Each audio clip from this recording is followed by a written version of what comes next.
warahmatullahi wabarakatuh. Salam sejahtera untuk anak-anakku sekalian yang beragama non-muslim. Salam Pancasila, los karewel. Oke, pagi ini kita kedatangan tamu seorang banser dari Krian. Beliau adalah Pak apa Mas ya namanya? Mas aja. Mas aja. Karena biar agak santai. Karena masih muda juga. Beliau masih belia, tapi sudah nikah. Alhamdulillah. Beliau adalah Mas Asrori Bahrudin. Selamat pagi Mas Asrori Bahrudin. Biar agak enjoy, agak relax, tarik nafas, hembuskan. Oke, silahkan diperkenalkan. Lanjut ke kamera. Ya, assalamualaikum warahmatullahi wabarakatuh. Selamat pagi, salam sejahtera bagi kita semua. Perkenalkan, nama saya Muhammad Asrori Bahrudin dari Banser Kecamatan Krian, yang alhamdulillah pada pagi hari ini kita bisa bertegur sapa, bisa saling memberikan ilmu pengetahuan kepada anak semua. Oke, terima kasih. Sudah lama berkecimpung di dunia organisasi IPNU atau Banser atau yang lainnya, Mas? Di organisasi Badan Pokemon NU, khususnya di IPNU sudah 4 tahun. 4 tahun. Kalau di organisasi Banser ini baru 1 tahun ini. Baru 1 tahun. Ya. Berkaitan dengan tema kita, Mas, ini yang menarik kan? Pancasila, peran NU merawat kebinekaan. Bagaimana menurut panjenengan? Peran NU sangat besar dalam hal kebinekaan ini, karena kenapa? NU ini merupakan organisasi yang didirikan oleh Mbah Hasyim Asy'ari guna menjaga perdamaian khususnya di Indonesia maupun di lingkup dunia ini. Karena sejarahnya NU lahir ini berawal dari gejolak yang ada di Arab Saudi. Gejolaknya seperti apa ya? Iya. Jadi waktu itu kerajaan Arab Saudi yang dipimpin oleh Raja Ibnu Saud itu mau menghilangkan situs-situs Islam. Ada diantaranya makam Rasulullah, makam Sayyidina Siti Khadijah. Nah, itu merupakan awal dari cikal bakal organisasi NU terbentuk. Oke. Terkait tentang peran NU sendiri, Mas, dalam hal merumuskan Pancasila seperti apa? Dalam hal perumusan Pancasila ini peran NU sangatlah penting, karena waktu itu yang berkecimpung adalah Kiai Haji Wahid Hasyim mengikuti sidang perumusan BPUPKI dan BPKI untuk merumuskan sila pertama, yaitu ketuhanan yang Maha Esa. Karena kenapa kok tidak agama Islam saja yang dimasukkan ketika Allah Subhanahu wa Ta'ala adalah Tuhan kita, tapi Kiai Haji Wahid Hasyim merumuskan ketuhanan yang Maha Esa. Jadi agama yang lain bisa masuk ke dalam nilai-nilai yang diterapkan oleh Pancasila tersebut, wabil khusus di sila pertama itu. Berarti lebih universal, ketuhanan yang Maha Esa itu lebih bisa diterima oleh seluruh agama. Terkait tentang ini, Mas, kan pernah ada ketuhanan yang Maha Esa dan menjalankan syariat bagi agama Islam. Itu menurut panjenengan pripun penghapusan itu? Ketuhanan yang Maha Esa dan menjalankan syariat Islam. Ada yang sempat ada yang merumuskan seperti itu. Akhirnya kan dihapuskan. Iya. Sebenarnya sudah final. Ketuhanan yang Maha Esa itu bagi yang beragama Islam, silahkan menjalankan syariat sesuai dengan agamanya. Kalau yang agama lain, non-muslim, itu silahkan menjalankan sesuai dengan kepercayaan yang dianutnya. Karena agama yang ada di Indonesia ini sudah dilindungi oleh Undang-Undang Dasar 1945. Jadi, walaupun non-muslim, di situ bisa menjalankan syariat sesuai dengan agamanya yang dianut. Jadi seperti itu bisa menjadikan Indonesia ini damai, aman, dan tentram. dan saling tolong-menolong dan gotong royong satu sama lain. Semakin lama semakin panas ini Mas. Oke, yang berikutnya tentang Pancasila sendiri. Ini apakah bertentangan dengan ajaran Islam? Seperti yang kita ketahui yang disampaikan oleh Kiai Haji Marzuki Mustamar pada saat itu, bahwasannya Pancasila ini sudah mengandung nilai-nilai keislaman.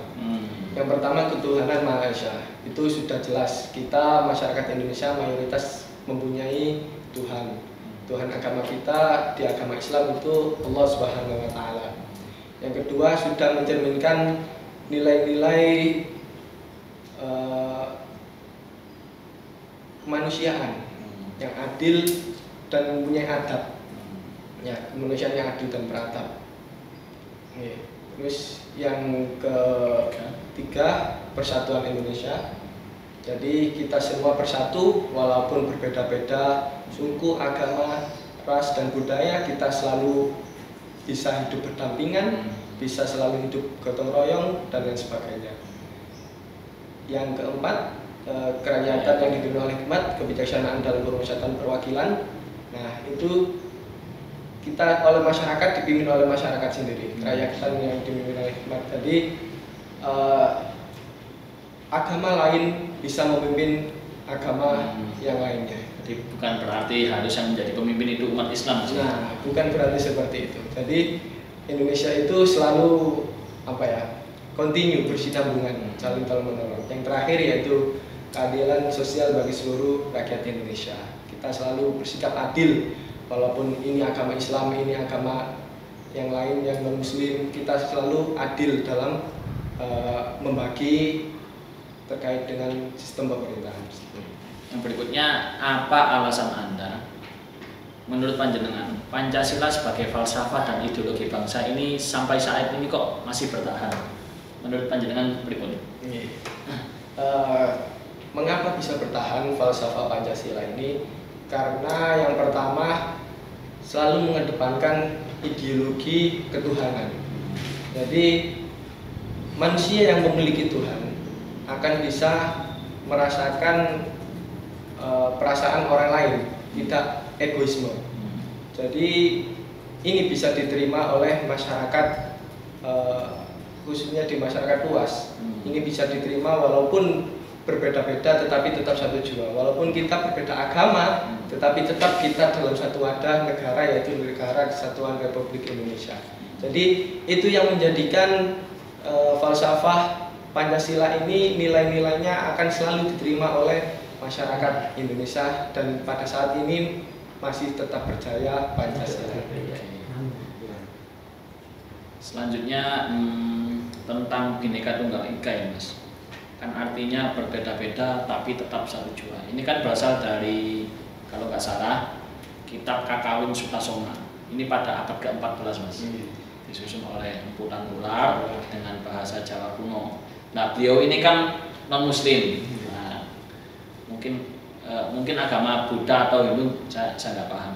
Terus apa relevansinya dengan kitab atau pedoman agama lain? Kok bisa diterima oleh umat Islam, sedangkan itu kan yang mengarahkan bukan umat Islam. Empu Tanggular pada saat itu sudah mengetahui bahwasanya Nusantara ini terdiri dari beberapa pulau-pulau, dan di dalamnya itu banyak sekali masyarakat yang atau rakyatnya yang menganut beberapa agama lain, mau budaya, suku, kebiasaan adat istiadat, seperti itu. Itu wajah dari masyarakat Indonesia pada saat itu. Dan beliau juga mengetahui apabila beberapa tahun ke depan generasi penerusnya akan selalu hidup berdampingan. Kita yang umat Islam bisa diterima oleh umat Nasrani, contohnya seperti itu. Umat Nasrani pun bisa kita terima berdampingan di sekitar kita. Nah, itu sudah dipikirkan matang-matang. Iya. Terus di agama lain kitabnya juga bisa diterima seperti itu. Kalau di agama Islam, lakum dinukum waliyadin, agamamu agamamu, agamaku agamaku. Jadi kita tidak mengusik agama orang lain. Kita mengurusi agama kita sendiri. Kita ibaratnya orang Jawa, gerapak cita ide-ide. Jadi mengoreksi dirinya sendiri. Dirinya ini sudah benar apa belum? Cara beribadahnya sudah sesuai syariat apa belum? Sebelum kita mengoreksi orang lain. Tapi kadang orang itu melihat gajah di seberang lautan itu lebih jelas, lebih tampak daripada semut yang ada di pelupuk matanya. Seperti itu. Terkait hal itu juga saya kok ingat dengan pedoman Islam itu kan Islam rahmatan lil alamin. Walaupun Islam tersebut bisa memberikan rahmat bagi yang lain, bagi alam atau umat manusia non muslim yang lainnya. Oke, berikutnya tentang ini Mas, lagu Jalal Waton. Pasti hafal ya, lagu Jalal Waton ini lagu wajib. Ini menurut Anda lagu Jalal Waton ini lagu nasionalisme apa lagu agama Islam seperti sholawatan? Nah, karena apa? Karena banyak orang yang tabu ini lagu ini karena bahasanya Arab jadi identiknya dengan agama Islam. Nah, mungkin bisa dijelaskan lagu Jalal Waton ini. Beberapa orang itu salah kaprah dalam menyikapi bahasa-bahasa atau lagu qasidah maupun lagu yang saat ini tren dengan menggunakan bahasa Arab. Itu beberapa orang menjadi salah kaprah, dikira lagu bahasa Arab itu pasti tentang Al-Quran maupun tentang Nabi dan sebagainya. Padahal artinya kan membangkitkan semangat nasionalisme tentang Jalal Waton itu. Jalal Waton, Jalal Waton, Jalal Waton, hubul waton minal iman, walataku minal iman, inhadu Jalal Waton dan seterusnya seperti itu. Kan Indonesia Biladi ya, kan seperti itu. Artinya pun mencintai tanah air adalah sebagian daripada iman. Karena apa? Kita itu hidup di Indonesia. Kalau kita tidak mencintai Indonesia yang seperti ini, kita mencontoh negara lain atau kerajaan-kerajaan lain, kita tidak sampai di sana. Karena kehidupan kita itu ya di Indonesia, tanah air tercinta kita.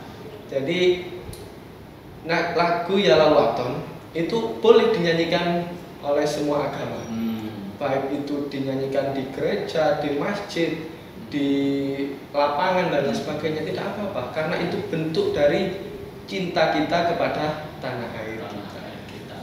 Terus juga di Indonesia kan mulai sejak bayi, terus sampai udah agak besar, sampai matinya juga di Indonesia Mas. Iya. Dan saya rasa ibadah kita pun nggak ada yang memusik ya. Jadi itu mungkin cikal bakal dari terbentuknya dan terciptanya lagu Jalal Waton. Oke, berikutnya tentang ini Mas. Sekarang kan kalau saya lihat biasa agak miris sekali sih. Banyak anak-anak kecil itu yang belum tahu apa-apa itu ikut demo-demo yang nggak jelas dengan membawa bendera tauhid atau intinya tentang penegakan khilafah. Hal-hal tersebut kira-kira Mbah Hasyim Asy'ari pada waktu membentuk Nahdlatul Ulama itu apakah tujuannya memang untuk menegakkan khilafah? Monggo menurut panjenengan pribadi. Mbah Hasyim Asy'ari membentuk organisasi Nahdlatul Ulama. Jadi NU adalah organisasi. Kadang orang yang menganggap salah, saya ini NU, agama saya apa? NU. Kadang kan orang-orang seperti itu. Bahwasanya NU adalah organisasi yang didirikan oleh Kiai Haji Hasyim Asy'ari melalui isyarah dari Syekhona Khalil Mangkalan. Jadi beliau mendirikan Nahdlatul Ulama sebagai wadah dari kebangkitan para ulama dengan mengedepankan nilai-nilai luhur budi pekerti yang tercerminkan di Pancasila tadi. Jadi bukan semata-mata agar Islam ini berjaya di Indonesia, bukan seperti itu.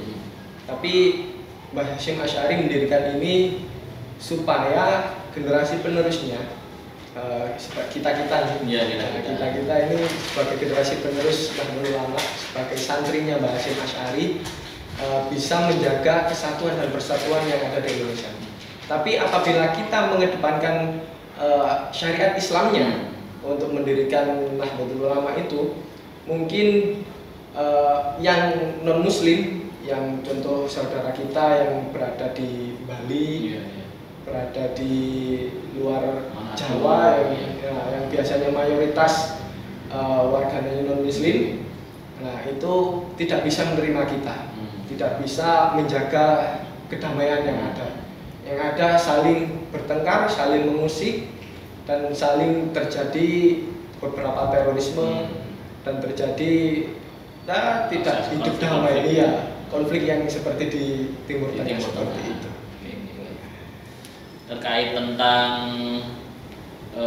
NU tadi Mas, kan memang jelas, sudah jelas Mbak Semasari kan memang tidak ada tujuan untuk menegakkan khilafah pada lewat jalur Nahdlatul Ulama itu tadi.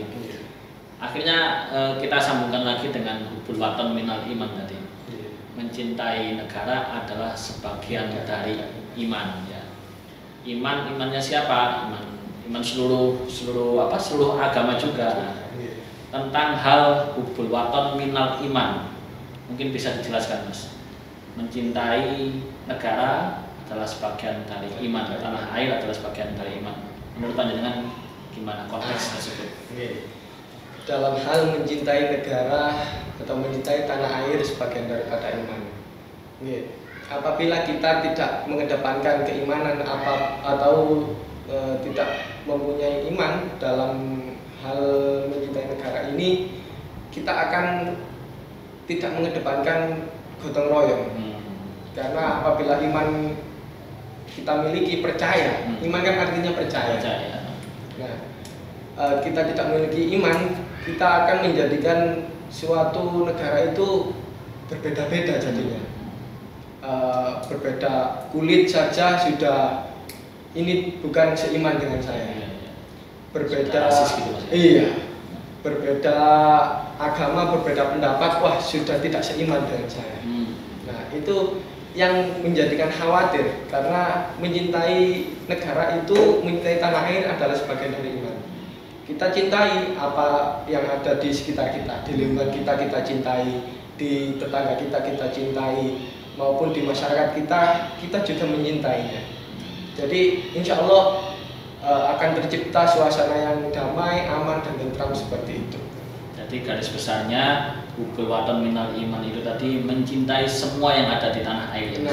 Mulai dari apapun warganya, apapun sukunya, apapun ras agamanya, intinya tetap dalam satu wadah. Nah, itu yang harus diutamakan karena sebagian dari iman tadi Mas.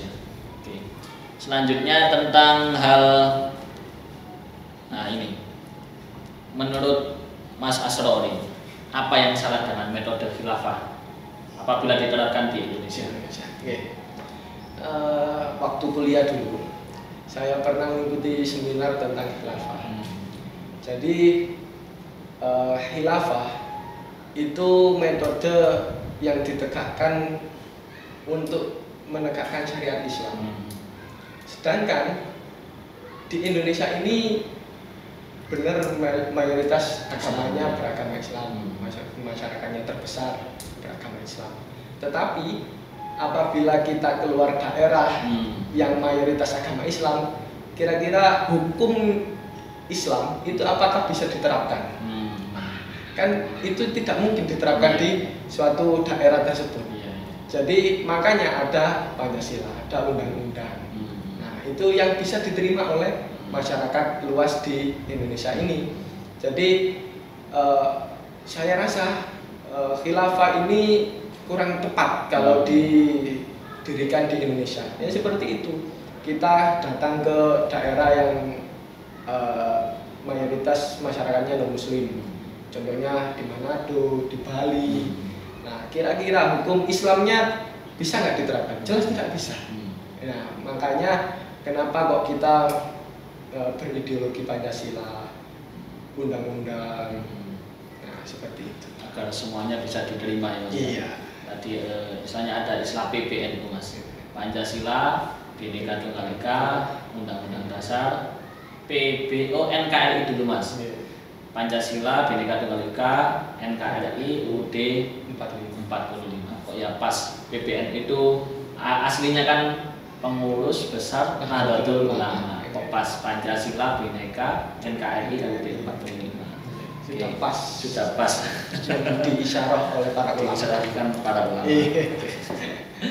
Oke, pertanyaan berikutnya Mas Asrori tentang peranan orang tua. Ini kan sangat penting ya dalam hal mengenalkan PBNU tadi, Pancasila, Bhinneka Tunggal Ika, NKRI dan Undang-Undang Dasar 1945.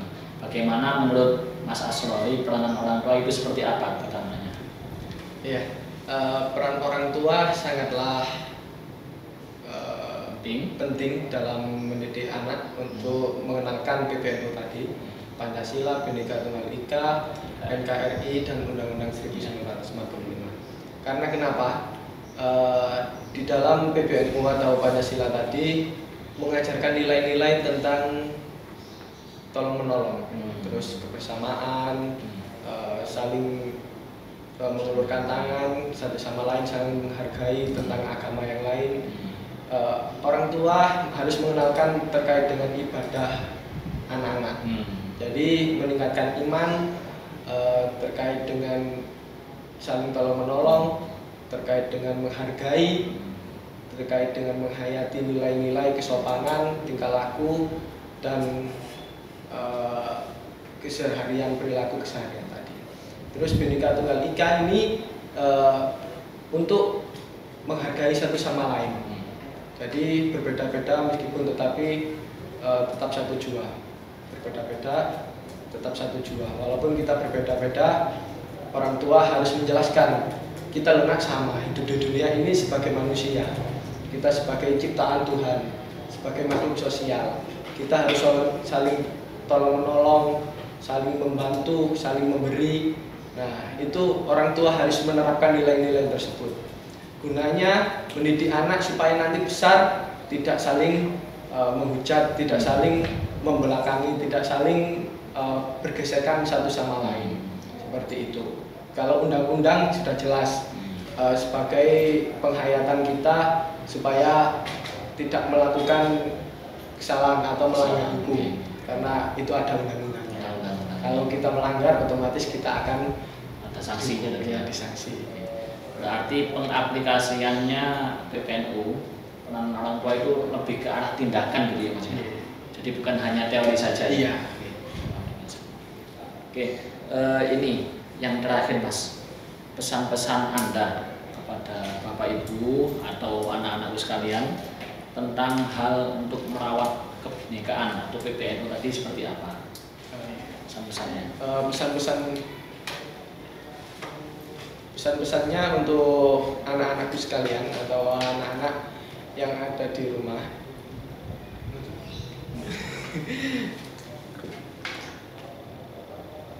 Pesan-pesan saya untuk anak-anak dalam merawat PBNU atau Pancasila, Bhinneka Tunggal Ika, NKRI dan Undang-Undang 1945, selalu terapkan nilai-nilai luhur Pancasila. Jangan suka main game saja tapi tidak pernah menghafalkan Pancasila beserta nilai-nilainya dan ideologinya. Karena di dalam makna Pancasila itu sangat dalam sekali apabila kita pelajari, apabila kita hayati dan kita terapkan dalam kehidupan sehari-hari. Banyak contohnya tolong menolong satu sama lain, kita beribadah ketuhanan, kita memiliki Tuhan. Jadi tidak ateis atau tidak memiliki agama. Jadi kita ini hidup di dunia hanya sementara. Kalau kita tidak menggunakan untuk hal-hal yang baik, kita akan salah jalan dan sengsara nanti di kehidupan di akhirat.